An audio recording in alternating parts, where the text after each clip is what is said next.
Now, there's two things about that that I really take about Jordan's life. One is he got cut in high school. He didn't make the team. So he got cut. He grew a little bit. Physically it was there, but the confidence, he still stuck with it. That's huge because a lot of players got to know that just because in high school you're still not doing what you're doing, doesn't mean you give up on what you love. If you're passionate about it, anything in life, whether it's basketball, whether it's trying to be an architect, whether it's trying to be a teacher or a doctor, you gotta put your 100% into it. And don't think, if he got cut from basketball, it means there was a lot of skill set that he didn't have at that time. And he ended up being the greatest of all time. That took work. It wasn't just talent that he had, because he was already physically there. He had mental and the physical skill set that he had to do. The second piece of his life was that he took basketball NBA to another level. For the majority of his year, his salary was $2.5 million. After he came back from the first retirement that he had, he said, "Look, the Bulls are making a lot of money. For me to come back, and y'all know that I can win championship."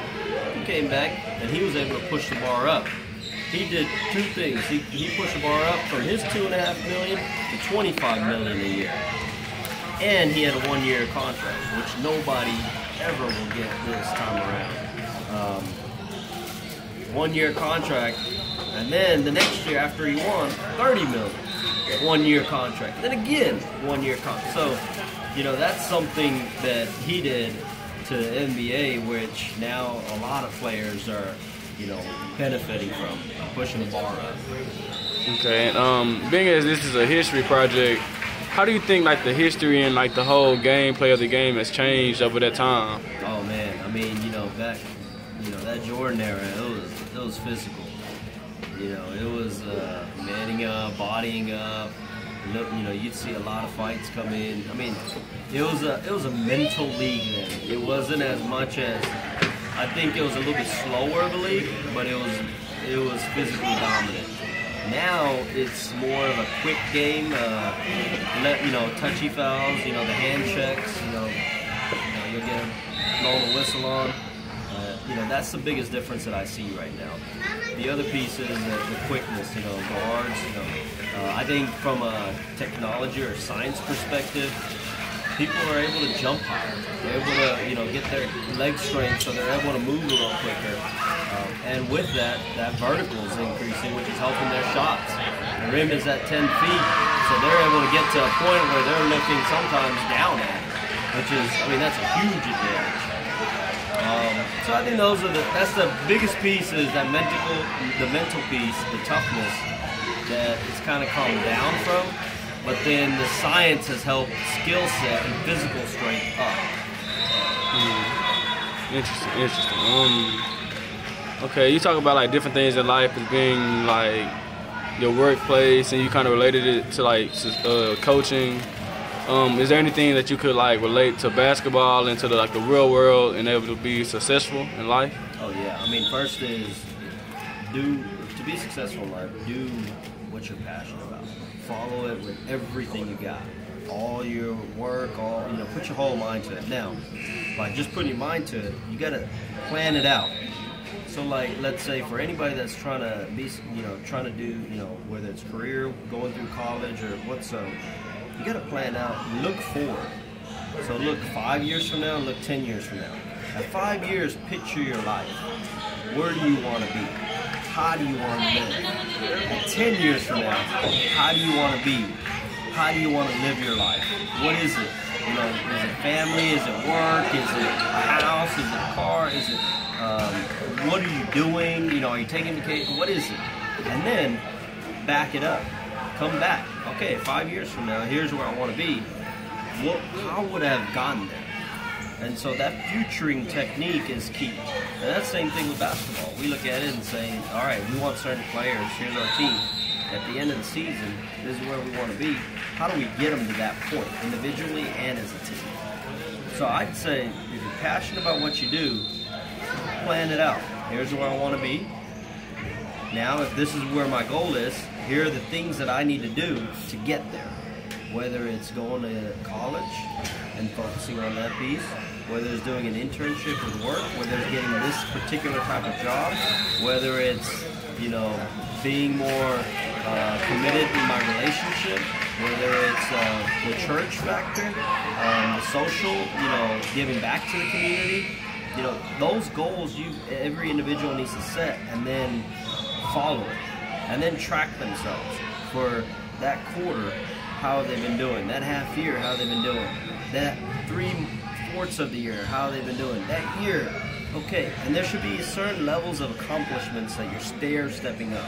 Don't try to do anything overnight, because you don't need to get it done overnight. But you should plan it out, and you should be committed to that.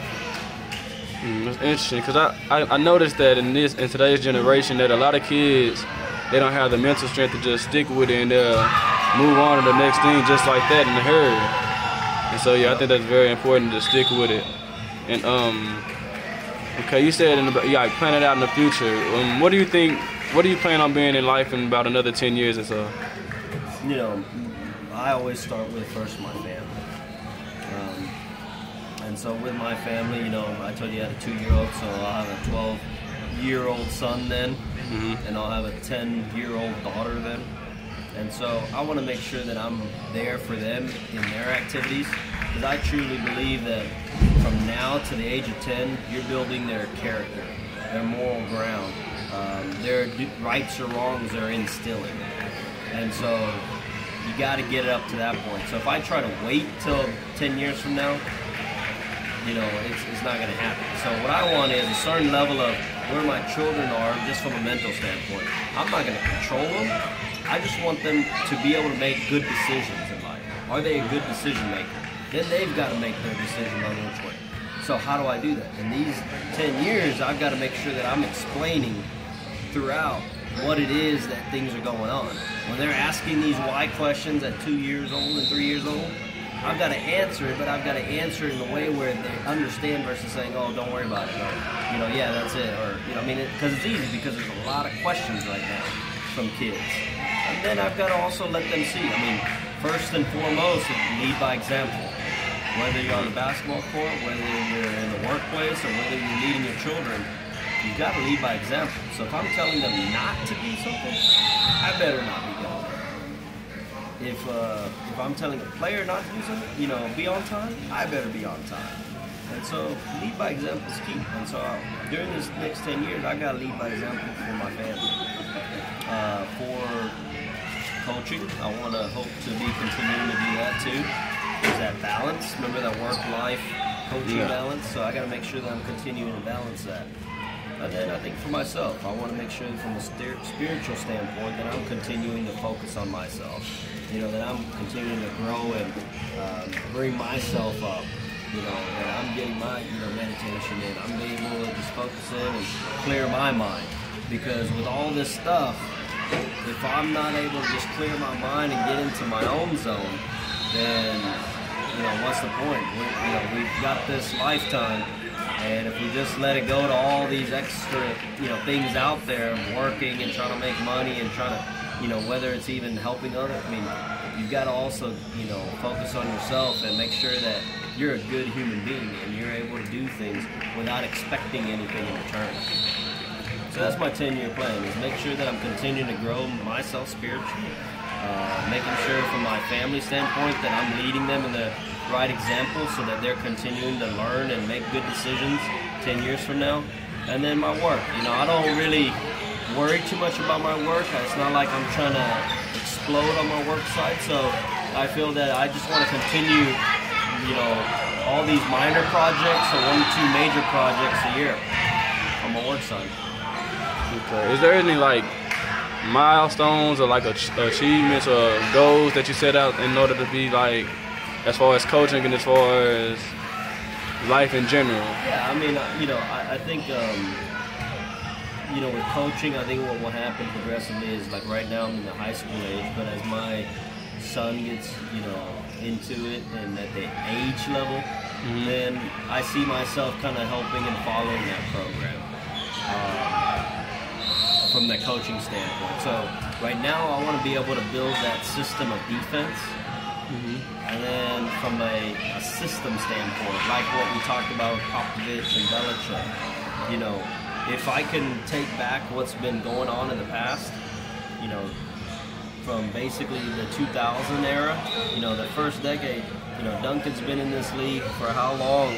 Probably about, I think he's now 15 years or so in. You know, 4 championships that the Spurs have from 99 to like 2009 in that 10-year, you know, stint. That's